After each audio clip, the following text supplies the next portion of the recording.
Gimana ceritanya jika suatu hari lo didatengin oleh malaikat pencabut nyawa yang bakal ngasih tahu lo akan mati dalam berapa hari, lalu dijemput Algojo dari neraka, dimusnahkan dan dibawa ke neraka. Ini dia review Hellbound yang tayang di Netflix.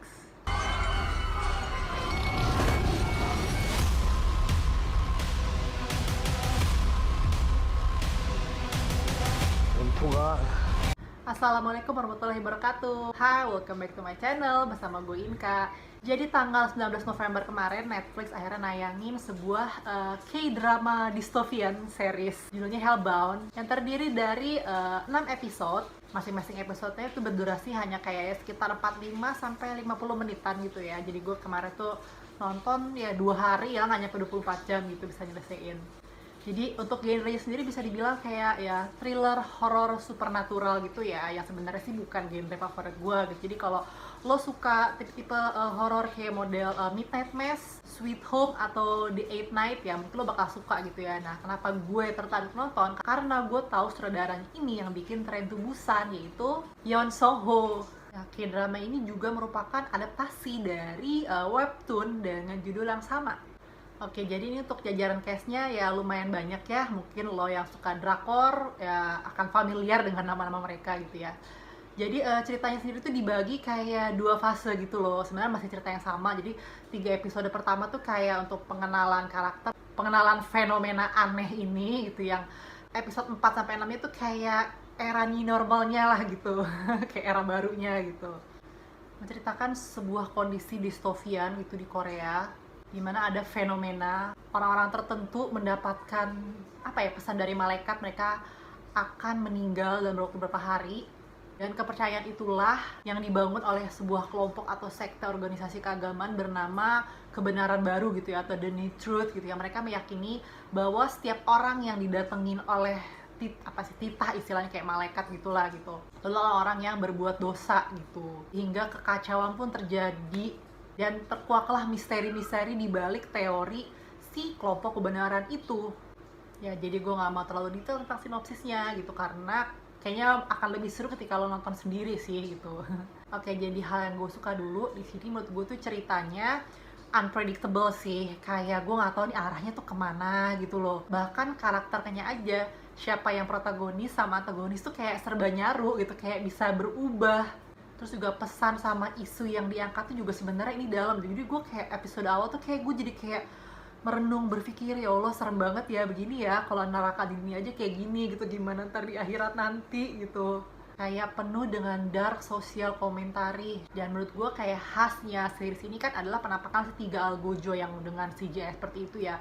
Tapi menurut gue oke lah, pertama-tama gue emang serem gitu ya gitu, karena yang sebenarnya yang serem itu bukan penampakan merekanya, tapi apa yang dilakukan oleh mereka. Jadi gue warning, ini filmnya itu dari bisa aja lo keterangannya itu apa violence 18+, jadi pastiin lo udah sesuai umur, dan lo kalau nggak kuat sama hal-hal yang kayak gitu mending gak usah nonton sih. Dan menurut gue sebenarnya pada akhirnya yang kengeriannya sebenarnya itu bukan karena si makhluk creature Algojo dari neraka itu, tapi dari manusia-manusia itu sendiri yang benar-benar menggunakan hawa nafsu karena mereka terlalu meyakini kepercayaan mereka, sehingga menghalalkan berbagai macam cara keji demi mempertahankan keyakinan mereka.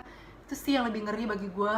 Terus juga untuk acting para pemainnya menurut gue sangat amat menjiwai. Gila sih itu ya, gimana rasanya gue yang jadi Park Jung Jae kalau nggak salah, gimana stresnya dia harus ninggalin 2 anak, muka bengep-bengep dia nangis berhari-hari ketika dia tahu mau mati dibawa ke neraka. Dan bukan K-drama namanya kalau di balik film horor thriller supernatural ini pasti ada muatan drama yang ngetel banget, terutama hubungan orang tua dan anak. Gila sih, gue di episode terakhirnya gue tuh bener-bener kayak nangis sih, segukan, sedih banget. Terus kayak ada beberapa plot twist juga yang lumayan bikin deg-degan.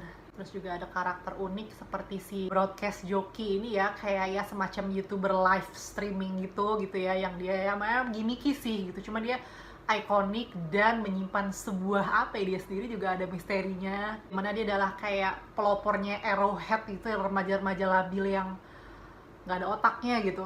Karakter si ketua Kebenaran Barunya kedua ya, yang kedua dulunya juga pastor gitu, menurut gue tuh sengaja dibikin kayak bodoh sengaja dibikin emang dia sebenarnya nggak bisa apa-apa tanpa anak buahnya. Kalau mungkin gue kayak ngebandingin di Indonesia tuh kayak pemimpin kerajaan Sunda Empire atau kerajaan ubur-ubur gitu itu ya tuh orang.